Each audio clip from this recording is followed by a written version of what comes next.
Holly and I both had experience with bees and really liked working with bees before we met each other, and after we met each other, before we moved to our farm here, my family has a farm and we started putting beehives out there, and that I believe was about 8 years ago.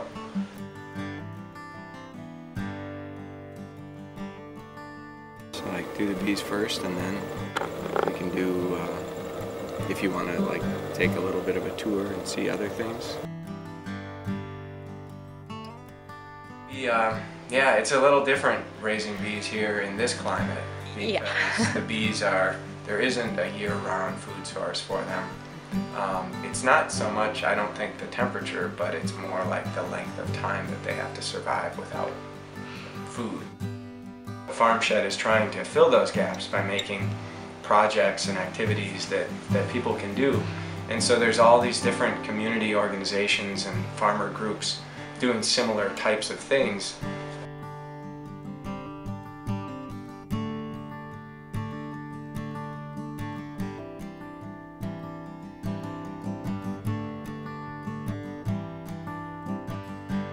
But I think people have become so accustomed to having most of the basic resources that they need, the things that they utilize every day, you know, like their water, their food, heat or energy, electricity, everything that we like totally take for granted. If you want to start thinking about like a sustainable lifestyle, I think you have to start to question all of that and say, like, where do these things come from? You start taking responsibility for the resources that you consume, all that time gets very much more limited and more precious. So that's kind of like the silver lining of making this big sort of shift in your worldview, is like you see everything as being much more precious. There we go. So this one, cool. You can see they've totally covered it with they filled in comb all over it. You might want to have got their heads stuck in there, and that's their defense to the smoke. They're all drinking honey. Wow. Got there, you're seeing all these bee butts because they've got their heads deep down in the combs. I'm from the East Coast, grew up in a big city. Neither of us grew up on a farm. We have some experience. My family really doesn't know what to do with me here, and they're just kind of weirded out about the farm. You know, they come and they think it's fine, you know, but they're not jumping on planes to come visit me all the time.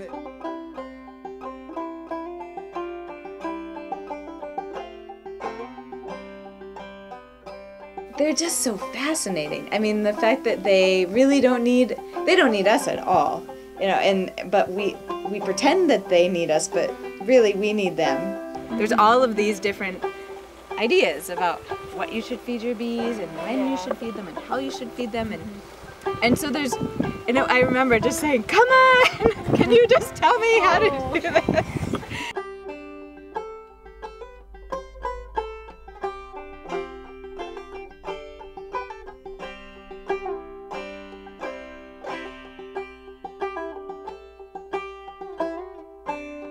I think it's one of those things where we're cold and we think the bees are going to be cold. I mean, it makes sense. The toughest time for bees is really the spring.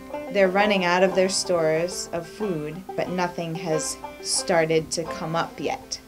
That's sort of the hungry time for bees. That's sort of the hungry time for us too. All of our stored food is running out in the spring, but we haven't been able to plant anything yet. So it's sort of that same way for the bees.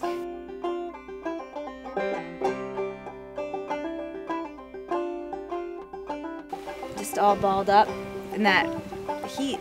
I mean, they fan themselves and they build up all their own heat. I mean, imagine these insects that are cold-blooded that can live through 20 or 30 degree below temperatures. They generate all of that heat. And if one goes away from that group, it dies pretty much immediately. And so they've got to sort of whole group. The whole group has to move, and if there's not that, I don't want to say consensus, but you know, if they're not moving together, then they're not going to make it. You know, we don't need to be doing what we're doing, but we really want to, and we really feel like it's important.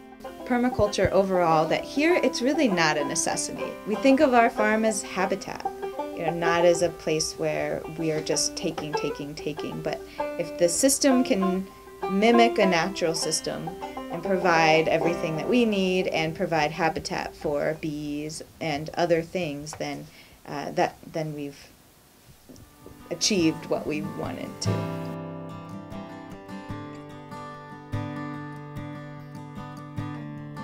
Comb pattern stamped into it, so we put that in the frames and then they build off of that. It's kind of their guide. Sustainability is kind of like treading water. You're not moving forward or backwards. You're not doing something negative, but you could be doing something more positive. When we met, we were both really interested in agriculture and sustainable agriculture and growing food in a healthy way for the environment and for people, and so we kind of had that shared interest going into it. We're trying to create kind of an ecosystem here in our farm that's very productive from an agricultural standpoint, but also is really appropriate and adapted both to the land, but also to the way that we can manage it. We really wanted it to be sort of two parts. One, just our home farm that we could get everything from, but also a demonstration so that we could hold workshops and host interns and be a place where people could come and learn about permaculture.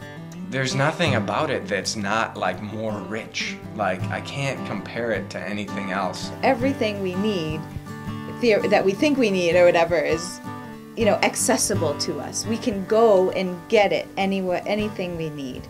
Rather than buying all of my own food, I could start producing some of it. NRCS. It's like a whole different ecosystem.